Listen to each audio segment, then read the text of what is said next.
So this is the 2025 hours GMT edition of the Khoodeelaar television channel. It's part one of the broadcast on Tuesday, 25th of October 2022. 25th of October 2022 is 3 days after the 22nd of October. Now, on the 22nd of October 2004, the Khoodeelaar campaign staged the rally against the Tower Hamlets Council's role in inviting the Crossrail hole attack on the community, especially the Brick Lane, London E1 area and adjoining parts of East London. So we shall be continuing to mark this event, which was addressed first by K. Jordan and then incessantly and continuously by myself. K. Jordan spoke again a few times, short and briefly, at the request of the photographers taking pictures of the event on behalf of the East London Advertiser and the Tower Hamlets Recorder that was published by the Newham Recorder Group. And it was the Newham Recorder Group, the Tower Hamlets Recorder, that actually published on the 27th of October 2022, Wednesday, the next earliest edition after the demonstration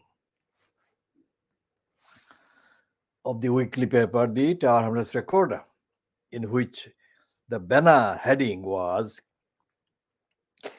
Anger of a Community. Now that was 18 years ago, but the anger has remained because there have been other attacks against the same community over the last 18 years. But the particular attack on the Brick Lane, London E1 area through the Crossrail hole was stopped by us. And we stopped it by continuously campaigning for 7-8 years. And this demonstration that we held on the 22nd of October 2004 in the Greater X Street, London E1, was the first street action as such taken by the Khoodeelaar campaign against the Crossrail hole. And we then took hundreds of street actions and activities over the years that followed until the Crossrail hole was abandoned by the UK central government and by its colluders and by the City of London vested interests, including by Ken Lying Still Livingstone. Because Ken Lying Still Livingstone was in place, incumbent as the mayor of London, the second term. And Lying Still Livingstone, despite the fact that he bragged of being a socialist, nay, the most authentic socialist in all of England, he routinely sold his soul to any of the children of Satan that conspired, plotted to undermine and attack the community in Brick Lane and around it. So we campaigned day and night, 247, against the Crossrail hole itself, against the government, and we refuted every single claim peddled on behalf of Crossrail hole plot, peddled by the government law service and the hired senior so-called barristers, QCs, etc., etc. We did that on the one hand. On the other, we did the grassroots, on the ground work every day I worked 20 hours a day, and the main headquarters was Turon Mia's shop, video shop. Turon Mia's video shop in Hanbury Street. That would have been one of the sites that would be destroyed by the Crossrail hole if we hadn't stopped it. So Turan Mia was one of the consistent, active supporters of the Khoodeelaar campaign. For that reason, and also for the reasons that existed, based on the evidence that he understood how the Armless Council generally and Armless Council's Bangladeshi origin councillors, remember what we said about them, because we completely made it impossible for them to have any political or social peace for 6-7 years. So those Bangladeshi origin ones betrayed the community. And it is ironic, isn't it, that we are saying these things at 20:33 hours GMT, when Rishi Sunak, the Indian origin one, is being installed and is being referred to by the likes of the nasty, stupid, racist moron Nicholas Wichel as a person of color, as is the racist John Curtice, discourteous Curtice, at the University of Strathclyde, which is another name for Glasgow. The Strathclyde area is another name for Glasgow. John Curtice wrote a piece on the Times dated the 24th of October 2022, in which he, what does Curtice say? Let me read.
So, quoting Curtice in the Times dated the 24th of October 2022, here is what Curtice, the racist moron, says in this piece.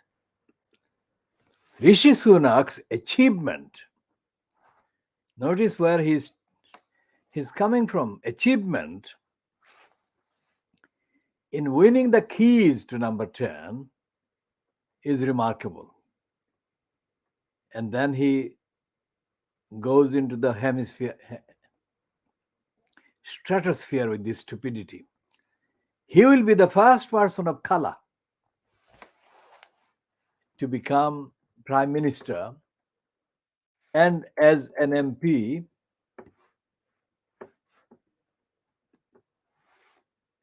of just 7 years standing is set to reach the top of the political pole more quickly than any of his post-war predecessors.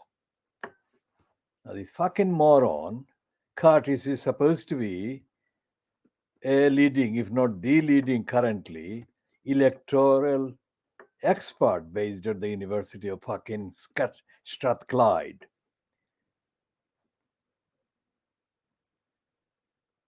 Now, here is the dictionary meaning from the Oxford dictionaries, the definition of person of color.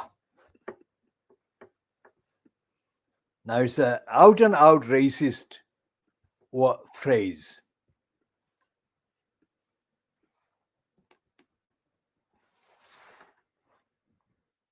It says a person who is not white. That's the definition. The first noun is a person who is not white. And then follows the immediate example, the varied experiences of people of color. How the fuck? If a person who is not white, then that is a negative. What is their identity? The positive identity, you fucking racist morons. So that's the Curtice. And then the racist Guardian has the headline. The headline in the Guardian says Rishi Sunak becomes first British-born British PM of color. And then it goes out adding the Hindu thing, yeah? We are not concerned about the Hindu so much as we are concerned about the color. And the mental slaves at the Voice. Remember, the Voice was created in 1981 by the racists in the National Union of Journalists splinter group that relocated at the Victoria Park Square in Bethnal Green, Tower Hamlets, London, E2. And they created this Voice outlet in order to silence me. I was in battle against the racist Mike Jemshit, otherwise known as Mike Jemson, and to some extent Adrian White, the SWP anchor. The SWP anchor Adrian White then moved on to Europe and got himself a career, etc., etc. And these criminals operated the so-called East End News in 1981. Apparently, as a result of the rebellion and the split within the National Union of Journalists coterie and the clique, and they were kind of, how shall I say, they were procured by the pimp, Mike Jemshit. Mike Jemshit is of Irish origin, but is based in England, and he's a complete out-and-out racist moron, liar. He's a typical white lefty racist. So what would happen? There would have been kind of regular meetings, so-called policy meetings, at the Victoria Park Square premises of the East End News. And there would be all these white people on the one hand and myself on the other. Now, despite the fact that they were white, they had no idea, they had no clue about the very white East London, traditionally, historically. And they couldn't give a fuck about the East End of London. They couldn't give a fuck about the corrupt Tower Hamlets Council that was betraying the people of East London. I was the one who was fighting these racists, posing as left-wing members of the National Union of Journalists. Adrian White, Mike Jemshit, and another racist called Jacob Ecclestone. These are crassest of the racists. They reminded me of the likes of Stafford Cripps.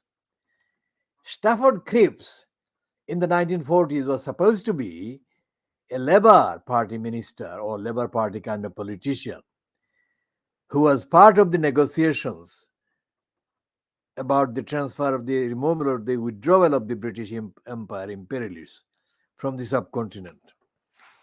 Now, it is not just Stafford Cripps that later on, Fenner Brockway, Fenar Brockway was such a complete and utter racist idiot when it came to the understanding and identification and the history of the people of the subcontinent.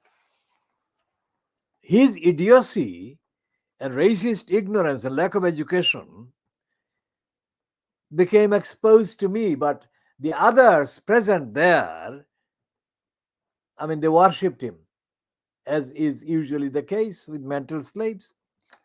This was an occasion of the opening of the Nazrul Center, Kobi Nazrul Center in Hanbury Street. And somebody stupidly invited Fenar Brockway, who was already 300 years old by that time, to give the opening speech. Now, remember, Kobi Nazrul Islam, poet Nazrul Islam, was a Bangla language poet. He was not an Urdu language poet.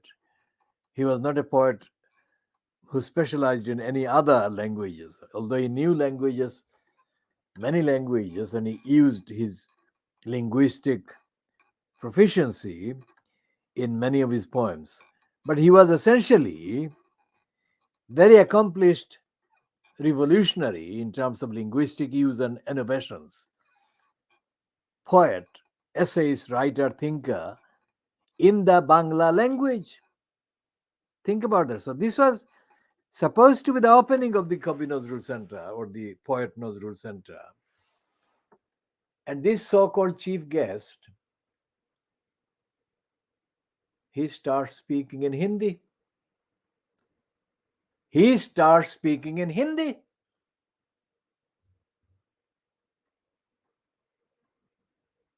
And not one of the Bengali, these are Bengali ones that confected the whole event, not a single one of the Bengali morons appeared to even notice what Brockway was doing. And it was a disaster. His whole spiel was a disaster. He made it worse. Every new sentence he spewed, it was worse than the previous one he had spewed.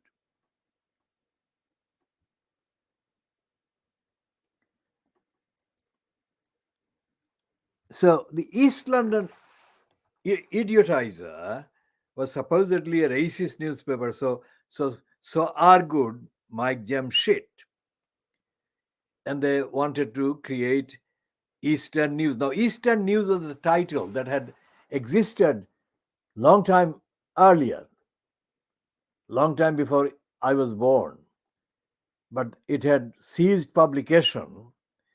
And these morons thought that this would be a trendy name to call it East End News. So what they did was we would have meetings as to the contents and the editorial policy, etc., etc. I would be on the one side, Mike Jamshit and his racist colleagues would be on the other side, including the racist woman called Zelda Curtice. Now, Zelda Curtice was a Communist Party member, and she was a racist, and she was a typical moron.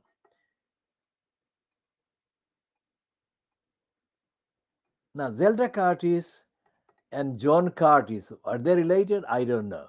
But it's funny, isn't it, that in this commentary, two Curtices are appearing. Now, what happened? They found the daily debates with me frustrating and they couldn't defeat me. So they invented a completely, absolutely phantom journalist. And they found somebody of Caribbean origin called Val McKellar. I had never heard of him, I had never seen him, and he had no idea about journalism. So they created this Val McKellar, and they created a page in the Eastern News, which was the precursor to the Vice newspaper that we have in existence today. And so Val McKellar became the name with that page. And what the racists like Mike Jamshed and others wrongly thought would happen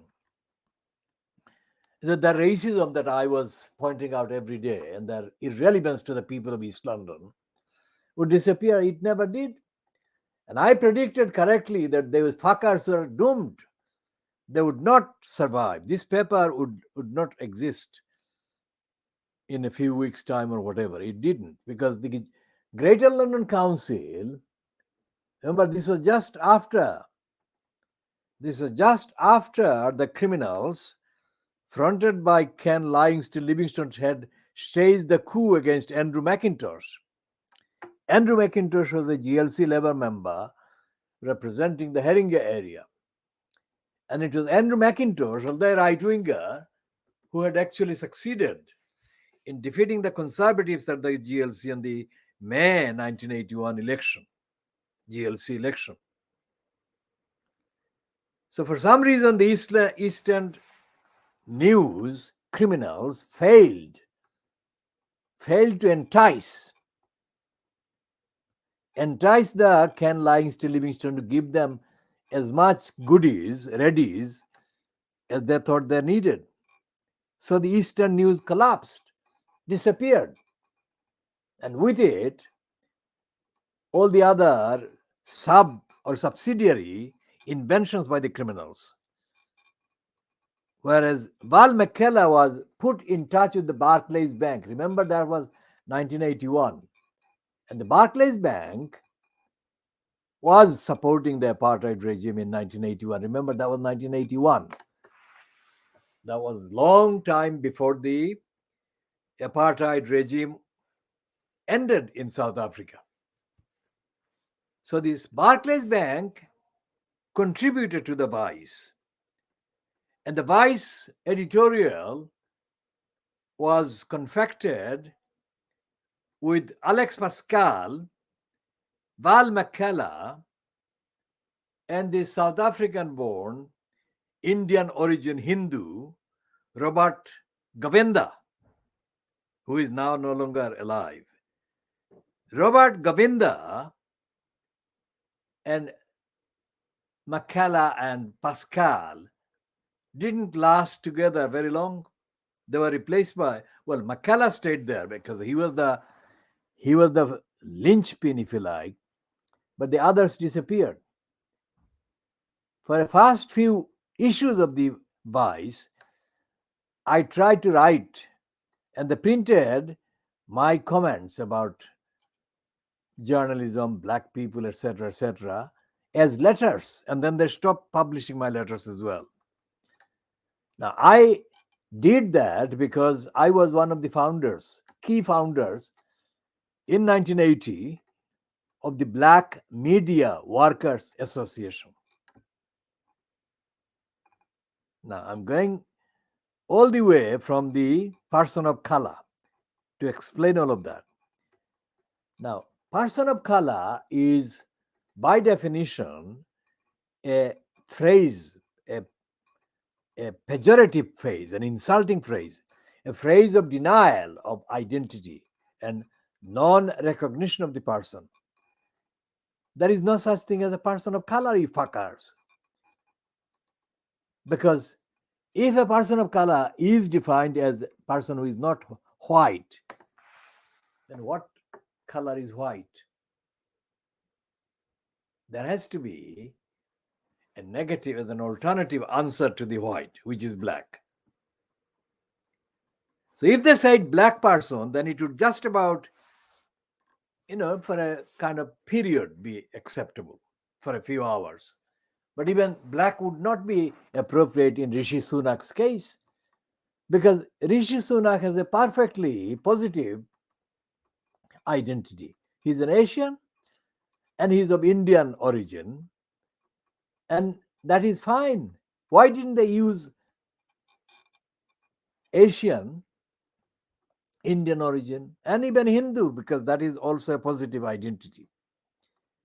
The fact that they used the person of color shows that they are in denial about Hindu Hindu identity, Indian identity, Asian identity, all of that. And all of that adds up to their being pathetically racist even pre-Macaulay period. Rishi Sunak doesn't have to be a person of color, you fuckers. He has got a name, he has got a family, he has got a background, he has got parents, he has got, relations, whatever. They are all positive identities. The fact that they have not understood that, and the likes of Curtice, the John Curtice, the moron from Strathclyde University, puts that person of color in the first paragraph of his stupid piece, shows that they've got Rishi Sunak out of context completely already. So we should be talking more about Rishi Sunak in terms of background, in terms of racism, empire, etc., in terms of the contribution made to the debate, which has significantly been created by himself, that is Shashi Tharoor of Kerala in India. He's a congressman of Kerala in India, and he was Assistant Secretary General for several years at the United Nations, sent there by the Congress regime at the time. Shashi Tharoor is a highly articulate, intelligent individual who has written extensively about the role played by Winston Churchill. Winston Churchill in creating the famine in Bengal, where millions of people were murdered and massacred by the famine. Now, that is the actual kind of facts and evidence that should be mentioned when saying that Rishi Sunak, if they want to say anything about his ethnicity or culture or whatever, they must talk about the murders, massacres in Amritsar by Dyer, the Gujranwala Bagh murders of protesters. They must talk about the famine created by Winston Churchill that murdered, massacred 3 million Bengali people. 1943, just before the end of the European War. So to call Rishi Sunak a person of color is on 10, 20 levels inappropriate, racist, corrupt, completely offensive, and insulting, and away from the main topic, main theme. Quite apart from the fact that there have been people in the subcontinent of whatever faith, all faiths, long before the British Isles had any government. We had far more advanced societies in the subcontinent in Asia. So to say that he is the first British Prime Minister of person of color, the fuckers present it as if in the subcontinent there was no civilization, and it was all pre-civilized. Today's Daily Telegraph and other papers report that in Somerset, during the Ice Age, they were eating, these people, the tribes were eating one another. That's what the Telegraph says. Let me just find the Telegraph. Today's Telegraph and today's meaning the Telegraph of the Tuesday, 25th of October 2022.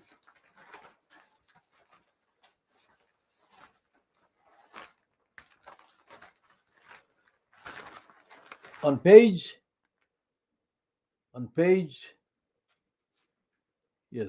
10 of today's Telegraph, The heading reads, early British people may have been cannibals. May have been. That is the reluctance, isn't there? They're being shy, aren't they? So DNA shows two tribes with different tastes recolonized the country. And this is a byline given to Sarah Ferguson. No, Sarah Napton, science editor. So this is the thing that they were eating one another in Somerset. I mean, it has to be checked whether at the same time or the contemporary people in the subcontinent were doing the same thing or not. Essentially, the fact that Nicholas Winchell, the rascal, kept saying about Rishi Sunak that he is a person of color. If the phrase person of color was not bad enough even before Winchell said it, after Winchell said it, it became completely poison. Because Nicholas Winchell, who has been having a career at the expense of the licensed preparers since 1976 through the BBC, is a grossly ignorant individual. 76, I mean, it's a long, more than 40 years. He sat on a protester in the BBC studio. He literally sat on a protester until the others came and fascistically manhandled and woman-fandled that particular protester. I mean, Nicholas Winchell would cut his own throat in order to impress his betters about his loyalty. He's such a mental slave, complete and utter mental slave. And King Brian meaning Charles, has got a history of disliking, hating Nicholas Winchell.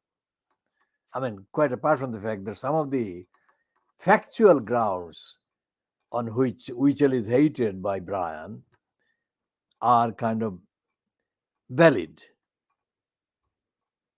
But the point is that Winchell was the first one that we noticed today during this morning who referred to Rishi Sunak as a person of color. When I spoke to the South African born racist BBC presenter, what's his name?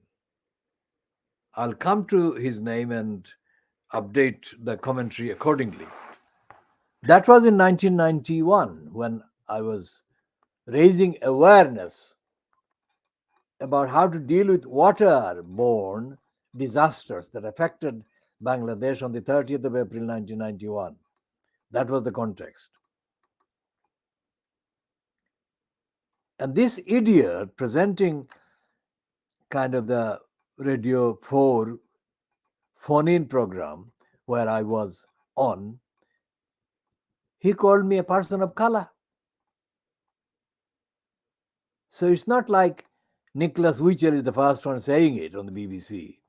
I was called a person of color in 1991 by this racist born and brought up in South Africa or Southern Africa.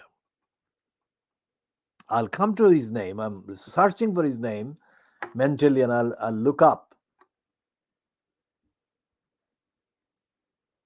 And there are so many instances of the BBC racists, I mean, committing this kind of idiocy, subliteracy, and outrageous, offensive, insulting underestimation of people. Rishi Sunak is not a person of color. That shows, if he were a person of color, that shows he has no identity at all. Because remember, the Oxford dictionaries define person of color as a person who is not white, It's not a definition based on what they are. It's based on what they are not. And what they are not is the center of the positive reference and the criteria. And the criteria is white-centric definition, white-centric outlook, white-centric identity. That is wrong. That is racist-centric identity. So I'm dealing with it on the very day that the racist criminals abused Rishi Sunak's identity and called him a person of color. To call somebody a person of color necessarily raises the question as to supposed hinted at deficiencies in the character, in the abilities of that person. Now, here are the facts. Rishi Sunak went to this corrupt school, Winchester, and I think his best friend at Winchester was James Forsyth. Now, James Forsyth is the husband of Allegra Stratton. Well, of course, when they were schoolboys, Allegra Stratton didn't exist, or the connection didn't exist. But now that Allegra Stratton is married to James Forsyth and has child or children, Rishi Sunak is the godfather of the child or children. And it is mutually established that James Forsyth is the godfather to Rishi Sunak's children or child. That is how close they have been for years and years and years. And so therefore, to call Rishi Sunak a person of color suggests that he has landed from some outer space or something, or has come out of the inaccessible bushes and jungles. Person of color. Why can't they just call him Rishi Sunak? Fuck the lot of them. Now, the piece by Andrew Pierce in the Daily Mail of Tuesday, the 25th of October 2022, I mean, it's a long overdue piece, but that also shows how dishonest the Daily Mail is, how dishonest Andrew Pierce is. It's a hatchet job against Penny Mordaunt. Penny Mordaunt is being, the name Mordaunt has been disfigured by the Daily Mail in the heading that they put to Andrew Pierce's piece. And they have taken her apart, saying that she had no chance of getting the requisite number of MPs, endorsement, etc., etc., etc. The point is, they didn't say before that. They didn't say that about her before. And yet they knew everything they're saying today, they knew throughout the period of her kind of surfacing as a contender for leadership or leading contender, or a contender for a leading role in the Conservative Party and the Conservative government. So that shows that the newspapers like the Daily Mail, which is arguably, for the Little Englanders at least, the brainwashed zombies, the most influential tabloid newspaper of England. So what the Daily Mail says, in many cases, is listened to with more seriousness by the government of the day and others than they show towards the other newspapers and media.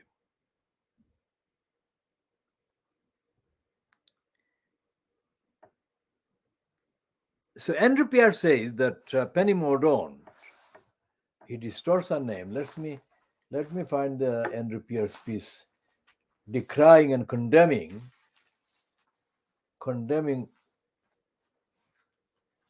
Penny Mordaunt. And we shall be looking at Andrew Pierce's piece in the Daily Mail.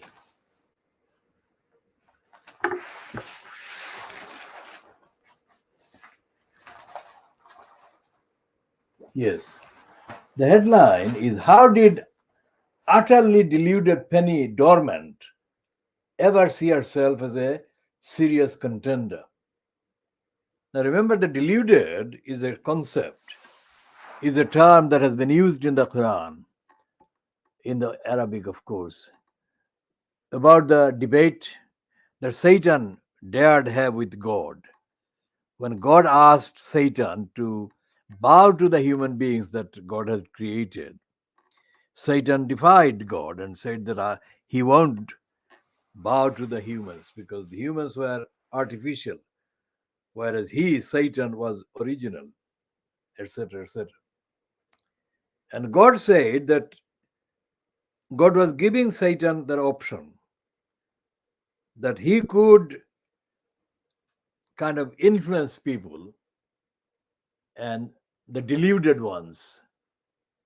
But the majority of the people who had faith in God would resist the delusion and would follow God.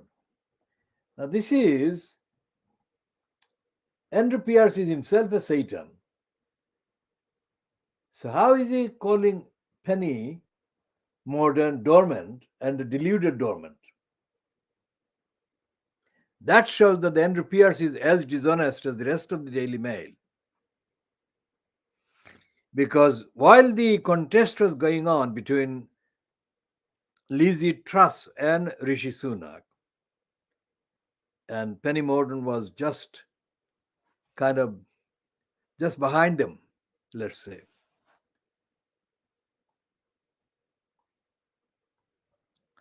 The Daily Mail kept overpraising and overhyping Penny Mordaunt every day. The only time they kind of paused and stopped overhyping Penny Mordaunt was when they wanted to overhype Liz Truss. They never said anything positive about Rishi Sunak. So it is quite clear that during that phase, the Fleet Street papers and the so-called establishment were absolutely determined to stop Rishi Sunak from getting the job. And they were determined because of the racism. They did not want him there while there were two white women contending.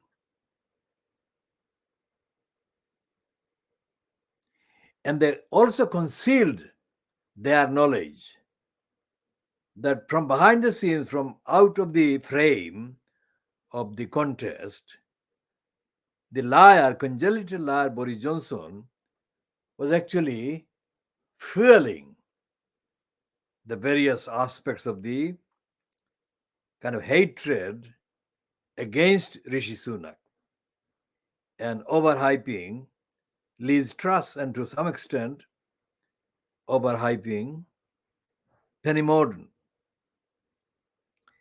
Now, even today's papers, like the Mail and the Sun, they won't let go. They are saying that Johnson is still not finished. What that means is that Johnson will be plotting against Rishi Sunak so that he can sabotage Rishi Sunak and create a mayhem in the Conservative government in order that the Conservatives, who are lunatics, are hoodwinked and misled into asking for him to come back. That's what they're meaning. Now, all the hatred that the Thatcherites had against Edward Heath, because Edward Heath was derided as the grocer, whereas Thatcher was called the grocer's daughter from Grantham. Edward Heath's father was a carpenter, so they latched on to the badge and called him the grocer.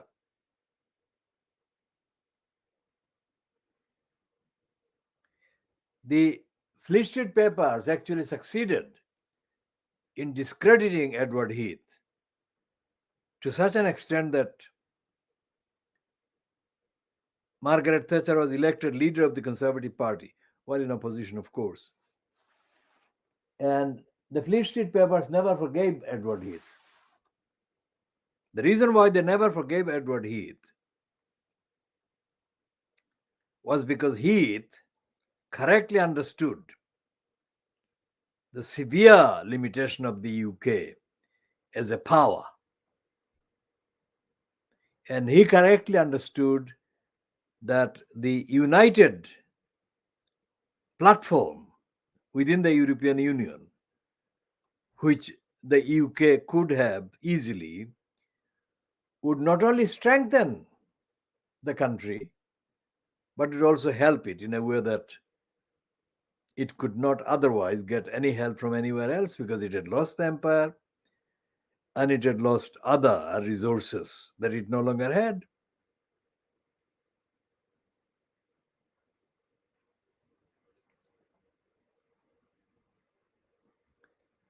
So to call Rishi Sunak a person of color is, as I said, downright offensive, inaccurate, racist, and contradicts all the other things they're plastically uttering in praise of him, like the Daily Mail saying today on the front page, a new dawn for Britain.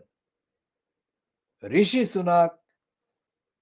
Now, the Daily Mail's front page doesn't use the word phrase person of color, but I'll come to that in a minute. Becomes our youngest modern prime minister and first with an Asian heritage. Now, that is just about acceptable. But they didn't have to call him heritage.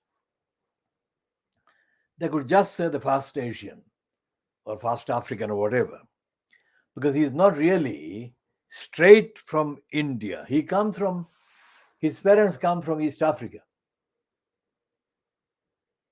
and he was born in England.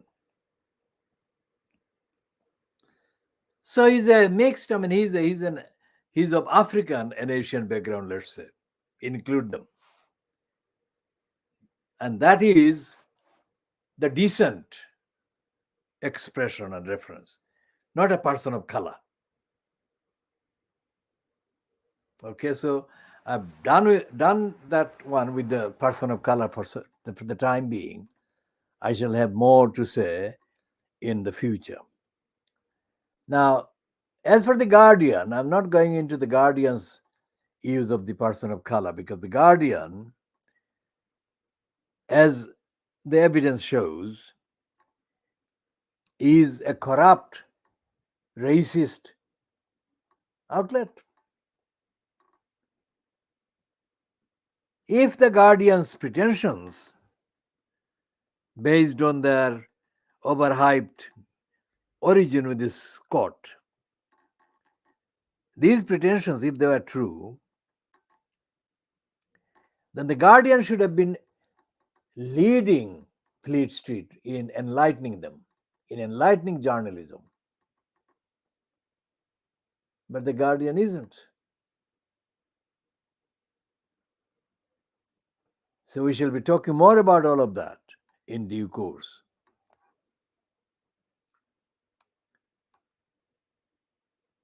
Now, as for the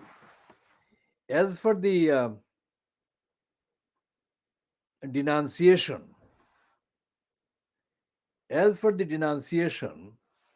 by Richard Morey of Lutfur Rahman as personally corrupt and fraudulent. And as for the description in one of the outlets, that Lutfur Rahman never faced prosecution despite all of that. Let's look at the actual numbers of people who are involved in the collective and individual lying. These are the people who are, these include all three out of the four petitioners. I don't include Debbie Simmons as one of the crooks. She got fed up and pissed off by Andy Arlam, so she stopped cooperating with them. So apart from Debbie Simmons, the three other petitioners themselves have been involved in dishonesty, which is what applies to the woman from UKIP. Corruption, which is what applies to Ajmal Hussain.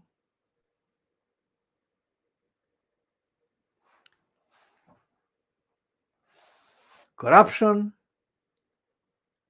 and dishonesty. And Andy Arlam is an out and out idiot and a racist liar. So these are the three that have been contributing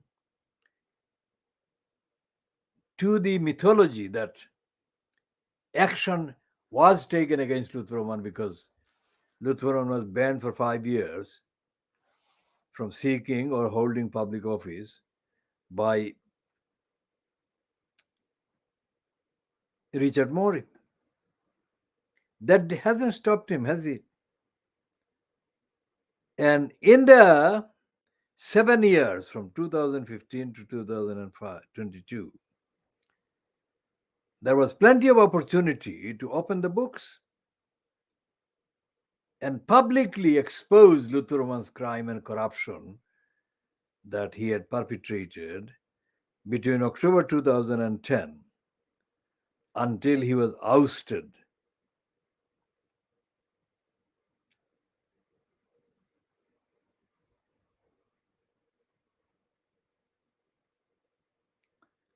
So what we have here in Tower Hamlets is that Lutfur Rahman was not able to be the corrupt mayor that he was only because he was corrupt. No. The entire cabal behind Lutfur Rahman was corrupt, is corrupt, remains corrupt. And the so-called Labour Party group in Tower Hamlets, which claims to be not corrupt, is corrupt, and its corruption is made worse by its racism.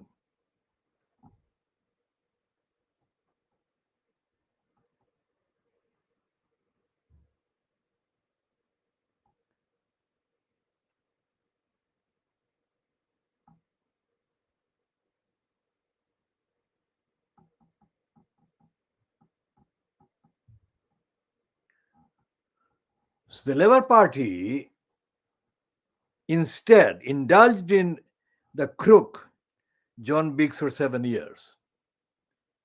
And the crook himself didn't say a word about the years of corruption by Lutfur Rahman.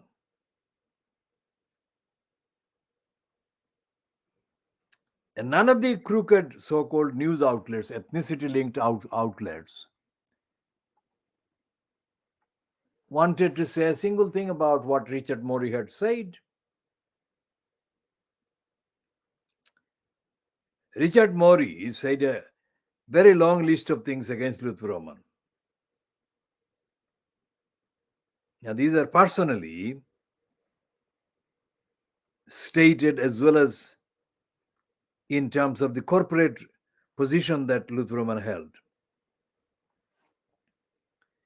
And as the recognized local council, those criticisms totally discredited the role of the council as a council.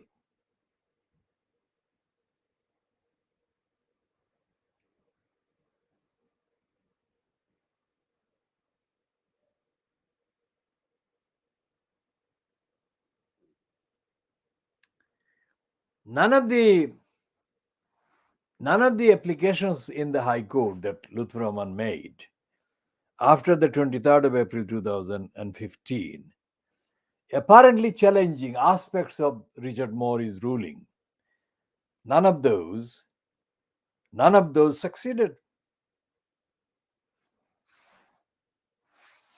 So when the BBC Newsnight broadcast this program on the night dated the 19th of May 2022 about Luther Rahman and fronted by David Grossman, grossly stupid, grossly ignorant, grossly racist, grossly patronizing to the whole ordinary electorate in the borough of Tarhamdars. When they broadcast that one on the Newsnight program, they had one of the contributors to that report was described by their caption as Councillor Kabir Ahmed. Now, Councillor Kabir Ahmed was shown as a supporter of Luther Rahman. And this was supposed to be a kind of celebration of the fact that Luther Rahman had got elected again. But what Councillor Kabir Ahmed said on the record, and that record can be examined and forensically examined if anyone challenges my interpretation of what Kabir Ahmed said crucially. They can challenge what I am saying, and if they can substantiate their challenge, then I shall accept any substantiation which is valid.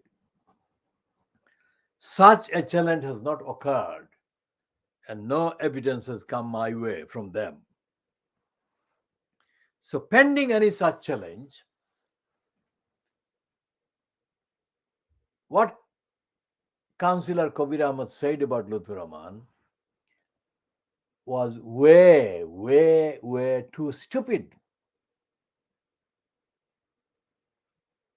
Because Kabir Ahmed said that the fact that Luther Rahman got elected again on the 5th of May, notice what he said. He said the fact that Luther Rahman got elected on the 5th of May 2020 vindicated those who condemned Luther Rahman as corrupt and as fraudulent. Can you believe that? That is what Luther Rahman's supporter Kabir Ahmed said on the program, Newsnight program, on the 19th of May 2022. When our organization campaign investigated the facts, we came across this serious cognitive challenge by Kabir Ahmed. So we put a number of issues to Kabir Ahmed to comment on. Kabir Ahmed misunderstood our questions as well. And Kabir Ahmed, by his misunderstanding, willing or unwilling, threatened us with defamation action or condemned us for sending to him a defamatory communication. Now, we never said that Kabir Ahmed had lied. We never said that. Or that Kabir Ahmed could not prove anything of what he was saying.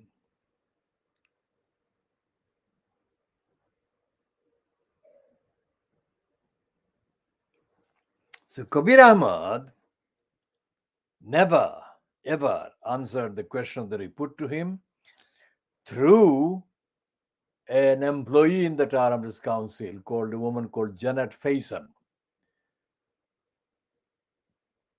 Nor has he come back via Kalam Chowdhury, who was for a period the chair of the Aspire party.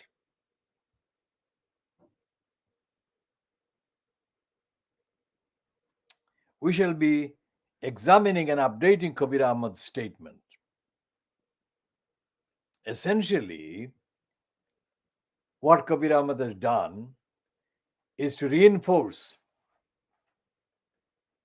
the intellectual dysfunction and poverty and backwardness, inabilities from which Luther Roman himself suffers.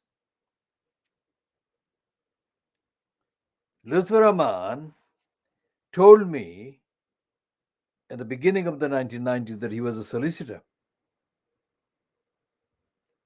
The fact that he was a solicitor many years after he claimed to me that he was a solicitor shows that he was absolutely dishonest and corrupt and liar.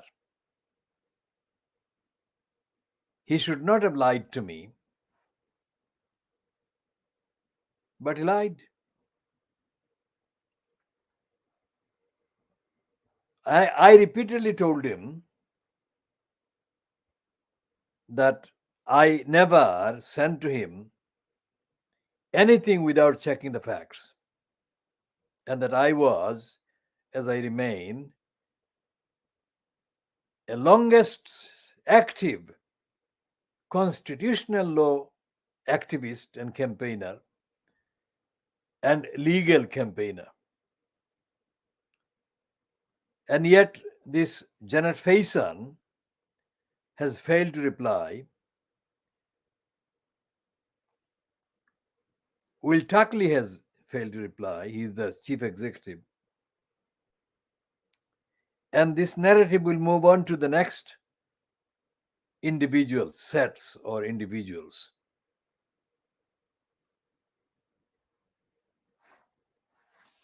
We call this program, we call to an end. It's 1 hour, 2 minutes. We shall continue on the other items and aspects in due course.